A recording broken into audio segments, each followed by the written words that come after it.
Amados, muito bom dia. Hoje é dia 2 de dezembro do ano da graça de 2025. E considerando o texto que o Senhor trouxe aos nossos corações no passado domingo, em 2 Coríntios, capítulo 6, os versículos 1 a 10,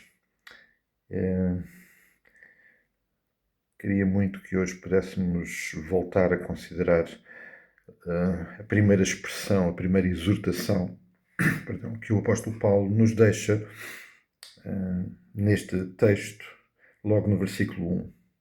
E ele começa por dizer: E nós, na qualidade de cooperadores com ele, com Deus, também vos exortamos a que não recebais em vão a graça de Deus. Por outras palavras e noutras traduções, que não menosprezem a graça de Deus, a graça com que fostes alcançados. Não desvalorizem, considerem seriamente esta graça.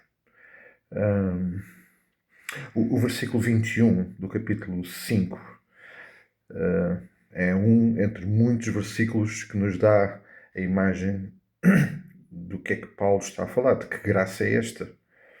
Aquele que não conheceu pecado, Jesus Cristo, ele o fez pecado por nós, o Pai o fez pecado por nós, para que nele fôssemos feitos justiça de Deus.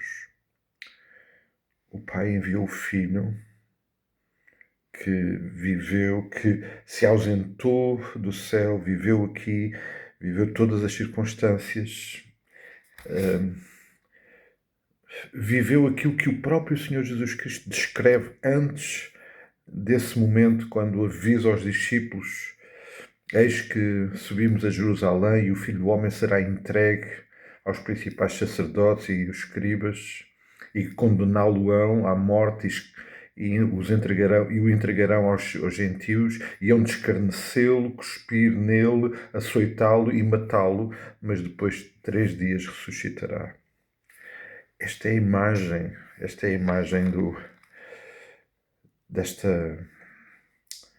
desta graça. A imagem da graça que precisa de estar permanentemente na nossa mente.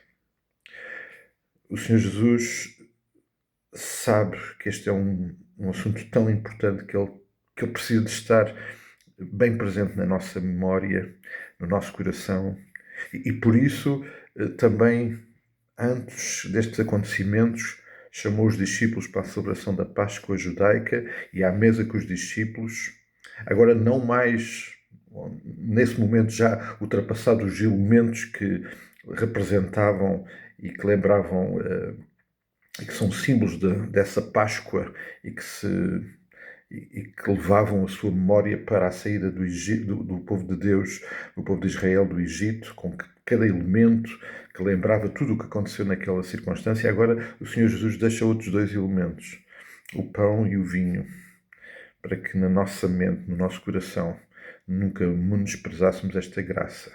E através do pão e o vinho somos levados agora nestes 2 novos elementos memoriais, lembrar que fomos alcançados por uma graça imerecida, única, preciosa, que precisa de moldar e de estar presente no nosso coração diariamente, constantemente, que o Senhor Jesus foi crucificado naquela cruz por minha causa, por causa de cada um de vós, que o seu sangue, o sangue que foi vertido, é o símbolo do perdão necessário para que possamos ser feitos justiça de Deus, como o apóstolo Paulo lembrou, através de um perdão restaurador, que naquele lugar e por causa dessa graça que não podemos menosprezar, acontece aquilo que o versículo 17 do capítulo 5 também registra, é que agora em Cristo somos novas criaturas.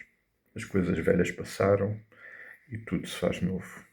E o lugar onde tudo isso acontece é lá, no lugar da graça de Jesus, o lugar onde o Senhor Jesus se entregou. E para alicerçar, para confirmar, para tornar verdade, para tornar essa graça única, se cumpriu aquilo que estava determinado. O Senhor Jesus foi sepultado, mas ao fim de 3 dias ressuscitou, ele está vivo, ele vai voltar. O apóstolo Paulo vai-nos falar, e já lembrámos isso de diversos aspectos da nossa vida cristã, mas começa por lembrar: não menosprezem a graça com que foste alcançados. Amados, que hoje, em cada momento da nossa vida e sempre, esteja bem presente na nossa mente, no nosso coração, esta graça de Jesus Cristo, que se entregou por nós para que nós pudéssemos ter vida, vida verdadeira, vida eterna, vida plena, vida que se vai completar na eternidade, na glória que o Senhor tem preparado para mim e para cada um de vós. Que o Senhor nos abençoe, dirija e nos permita viver esta graça de uma forma verdadeira, autêntica e transformadora. Querendo o Senhor, nos encontramos por aí. Até lá, bênçãos do Pai.